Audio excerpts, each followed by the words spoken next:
Our sales are 10 million per annum, and customers currently pay as follows. In 1 month, 20% of the time. Okay, so 20% would pay in 1 month. 30% would pay in 2 months. And 50% would pay in 3 months. We are considering whether or not to factor our debts. The factor will pay us 100% of debts after 1 month. The fee is 2% of turnover. As a result, we will be able to lose some credit control staff at a saving of 20,000 per annum. The campus bank overdraft rate is 18% per annum. Calculate the net cost or benefit per annum of changing to the new policy. Ladies and gentlemen, you may attempt this question on your own. So pause the video and try. After that, please join me. Like we did before, we need to know what is the current receivables period. All right, so we are given a series of periods. Okay, there is a series of periods. We are having not only one period but a series of them. Okay, there's 1 month, there's 2 months, there's 3 months. So we need to then compute an average receivables period. So the average receivables period is equal to,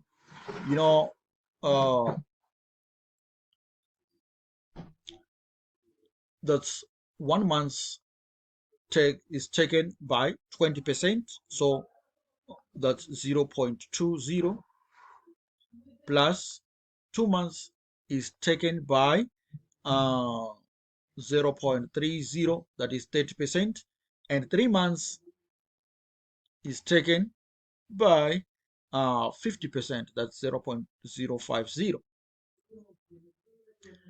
All right, this gives us about 2.3 months on average. Punch those figures in your calculators. All right, so what is the average receivable? The average receivable, the actual money we are talking about. What is the average receivable? We know that we are taking, the customers take 2.3 months, so over 12. Remember, you use like and like. You can't say 2.3 months over 365 days. It doesn't work like that. Okay, so you must use like and like. So 2.3 months over 12 months multiply by the total sales in a year, that's 10 million. So multiply by 10 million. This should come to how much? This should come to 1.9. Okay, 1.9 16666. So that's 1.9 million. 1.916666. All right, so this is our average receivables in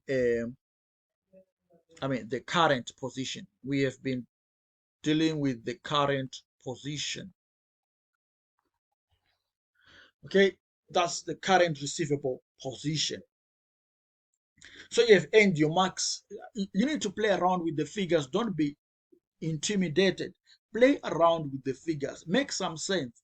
Don't leave the question unanswered like most of you guys do. When you see this type of question, you just say, no, I can't attempt it. No, don't fear anything. Just play around with the figures, make sense, and so forth. All right, so I've shown you how to compute an expected receivables period, as well as to compute the average receivable amount. All right. It's not always where we use, over 365, over this and that. Sometimes you are given percentages. Okay. If you are given percentages and the periods, you just have to multiply the period, multiply by the corresponding percentage, add another period, multiply by the corresponding period, add another, and so on. And you come to an average period. Very simple, isn't it? Thank you. Now, let's compute the new position. Let's compute the new position where we'll be using the vector and so forth. All right, so the new position, ladies and gentlemen, new position. Now, the new position states that on average, the receivables will take only 1 month. Okay, that has been said in the question, right? 1 month.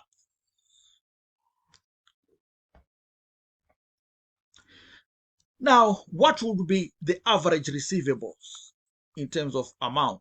Average receivables would be 1 over 12, the 1 month, multiplied by the 10 million. This will come to 833,333. All right. Then from there, we compute what is called the cost of new policy. What is the cost? There is a cost of factoring, the cost of the factor. These guys are going to charge us 2%. From the question, they say that their fee is 2% of turnover. That is turnover, that's the sales figure. So that's 2% of 10 million. They're charging a big fee. So this comes to about 200,000 per annum. Okay, that's the cost of the factor. Then we look at if there is any benefits. Okay, there could be some benefits, all right? So benefits from the new policy. Benefits of the new policy. We expect something like these guys, they say that as a result, we will be able to lose some credit control staff at a saving of 20,000 per annum. So there could be some savings, right? So staff savings. Hey, yes, we know that you guys could have lost jobs, but to the common there is what is called staff saving. Staff saving, okay, of how much? 20,000, right?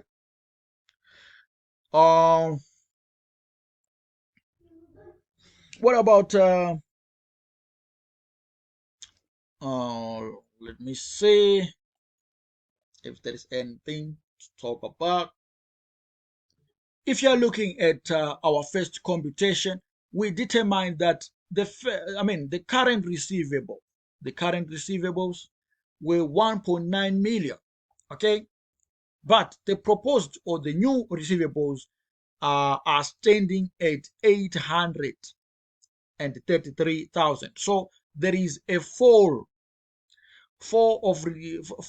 in receivables. Okay, so 4 in receivables.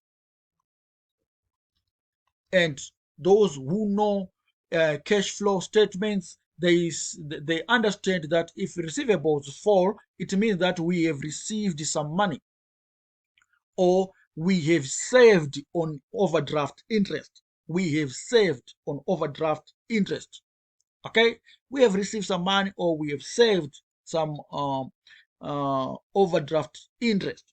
Okay, so what is the 4 here?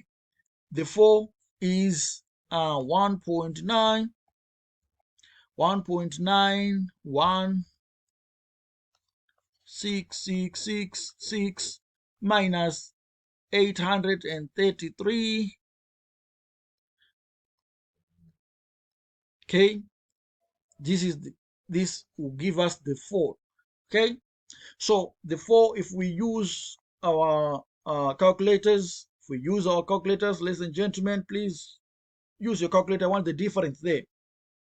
Okay, this gives us a 4 of 1,000,000 and 8,333. Okay, so that's the 4. All right, but now this 4 tells me something. There is what is called savings on interest, or interest savings. Interest savings. We have saved on further borrowings to finance receivables, as I have already discussed in the previous video. So interest saving, that's the 1083333 multiplied by the overdraft charge. What is the overdraft charge? 18%. So 18% per annum. So that's a saving. All right, so it's a positive again, 195,000. Okay, remember these are positives, and this one is a cost. This one was a cost, right? That one was a cost. So we then have to determine what is called the net benefit. Net benefit. The net benefit should be minus 200,000 plus 20 plus 195, and this shall take us to 15,000 as a positive figure. So that's a net benefit. But if it was a negative figure, then it means it was going to be a net cost. All right, so shall we employ a factor? Yes, we need to employ a factor, because it leaves us in a net benefit position. It leaves us in a net benefit position. Somebody is lost somewhere.